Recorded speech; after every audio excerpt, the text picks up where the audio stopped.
नमस्कार, जय महाकाली। आज 15 फेब्रुवारी गुरुवारचा दिवस आहे।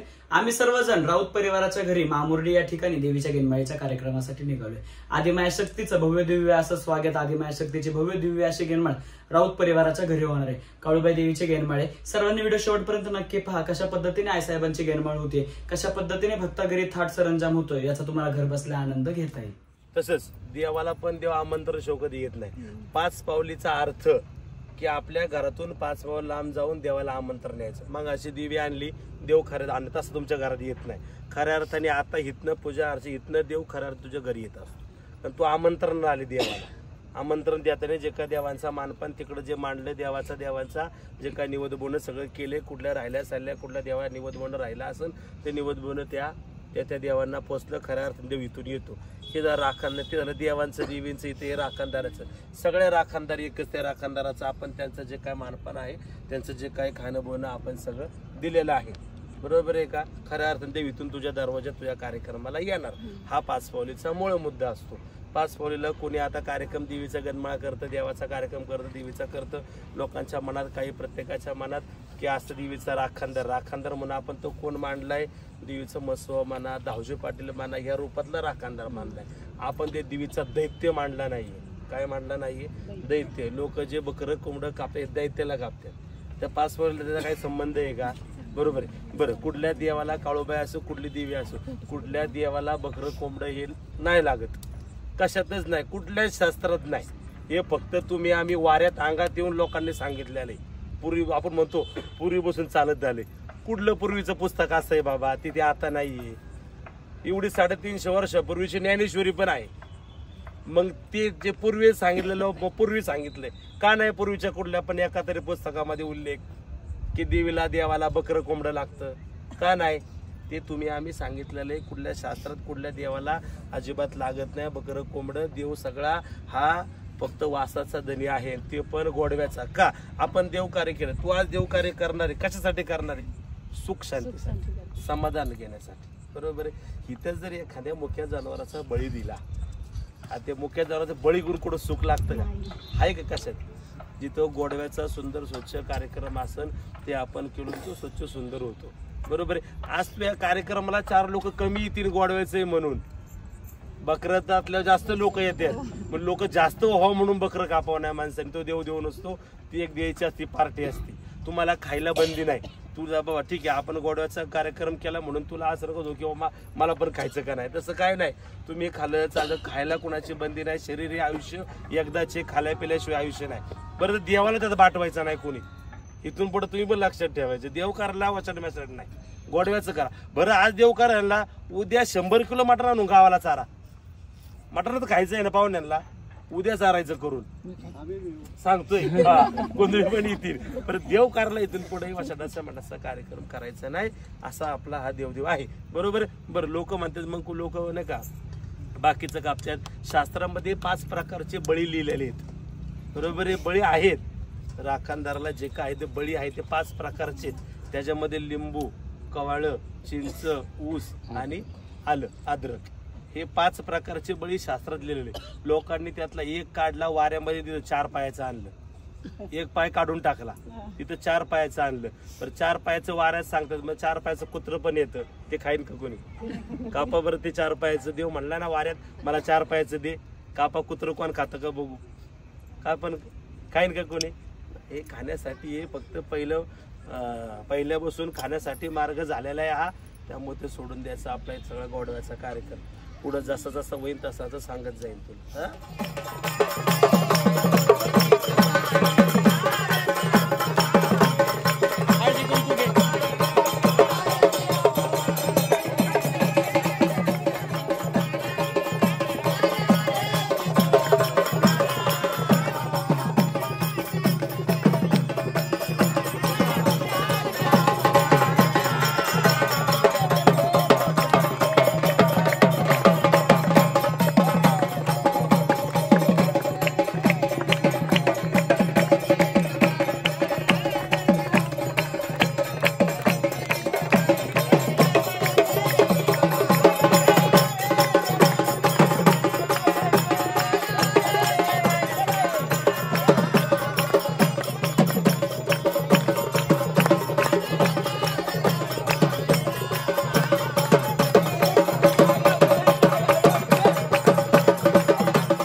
अवघड असेल या साईडने बस घास टाकला का उतरून टाकला काढ सगळे दोन पाय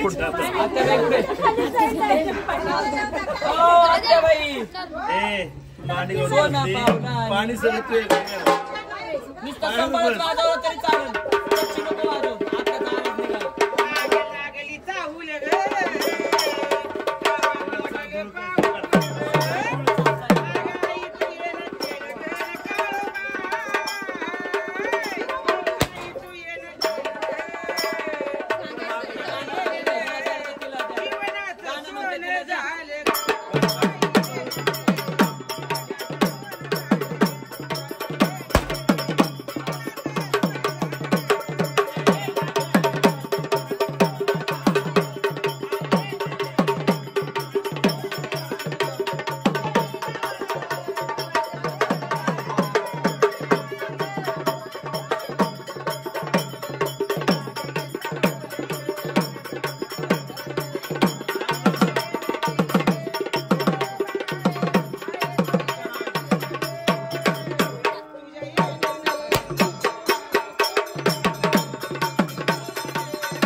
पोत काढून देतो देवा पण आहे तो ये काय म्हणते त्याला हा जोगती येते द्या जोगती किती आहे मग 10,000 द्या. जाऊ द्या तेवढे काय पूर्ण 200 200 पण नको. मग राहिली तर शेवटी नाही मला घ्यायचंच नाही, मला पूर्ण 10,000 एक घ्यायचे. माय काय एवढे 10,000 असतात का? डिस्काउंट दे काहीतरी. डिस्काउंट 5,000 महिन्याला द्या. 5,000. घ्या 500. असं आता नाही बघा काय करायचं. अजून ए, 500 आता नाही बा. अजून किती? 500 ए, असं नाही बा. 10,000 रुपये करून द्या मग. बरं ऐक की त्यातले ना बाकी 0 काढू 1-2 0 घे. अजून 500 टाकायचे. नाही पाचशे नाही, एवढं बरोबर आहे आता. बरं नंतर तीन ती नंतर दे. द्या नाही तर ती रात्री नाचायची नाही. अजून 500 आपल्याला नाचायला लागल. पूर्ण 1,000 रुपये करून द्या आता. नाही नाही धर. अर्ध्याला अर्धा नका. अगं तुझ्या येण्यानं जीवनाचं सोनं झालं.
आता घरात जा, कुणाला स्पर्श करायचं नाही हा. कुणाला स्पर्श करू नको, कपडे बदल आणि कपडे बदलून आत पारड्या भरल्यात ना आपण देवीला प्रार्थना करत. तुला जेव्हा माईकवर बोलवतील बाहेर तेव्हा बाहेर यायचं हा.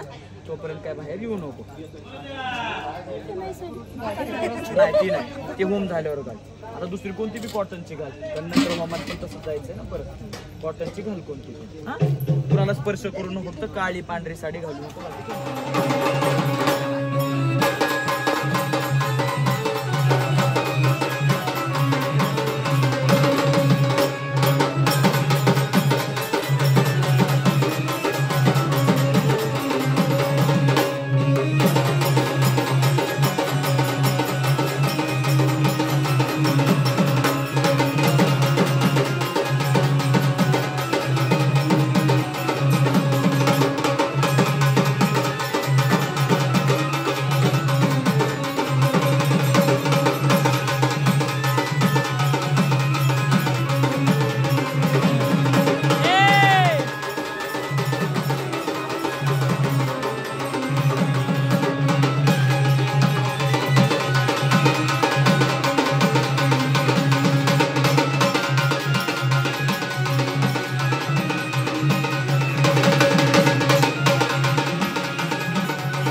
फळ आवडतं?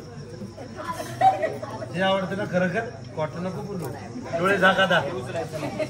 डोळे झाकायचे, ज्या फळावर जाईल ते फळ उतरायचं. उचल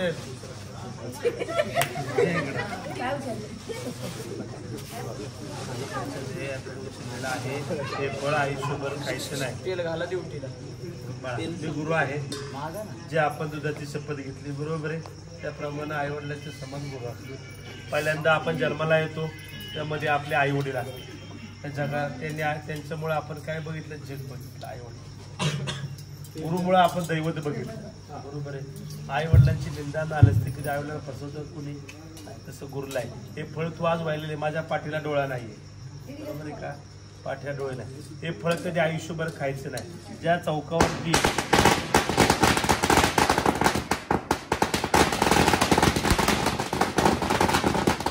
आज तुला सगळं तुझं दैवत दिलं, चौकावर बसून आपण शपथ घेतलेली आहे, बरोबर आहे ना? आणि हे फळ आयुष्यभर कधी खायचं नाही. गुरुला वाहिलेला आहे, माझ्या पाठीला डोळे नाहीये, बरोबर आहे ना?